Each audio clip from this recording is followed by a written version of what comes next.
Ici, on a le carreleur, on a le photovoltaïque sur le toit, et donc il y a plein de corps de métier qui sont présents aujourd'hui, et donc c'est réjouissant. On voit que les choses avancent petit à petit et qu'on arrive au bout. Ouais.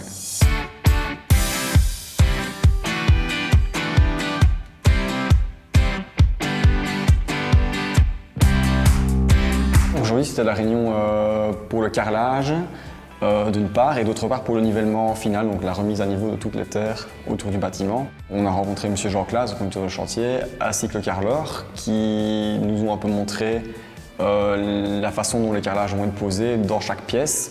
Le carreleur a pris quelques mesures pour voir si on tombait juste au niveau des murs ou est-ce qu'on allait devoir rééquilibrer tous les carrelages pour ne pas avoir un petit bout de carrelage dans un coin par exemple. Mon rôle dans la réunion, bien évidemment, c'est d'expliquer toutes les petites choses techniques qui interviennent. Il y a certaines choses qui ne sont pas faisables, notamment les joints de dilatation dans la chape qu'on doit respecter.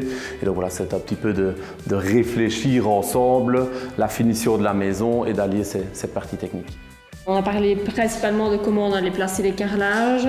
Du sens de pose aussi, oui. Parce qu'on a du carrelage imitation parquet, donc là il fallait définir à l'avance si on voulait dans un sens ou dans l'autre sens. Et donc là, voilà, on devait communiquer nos choix.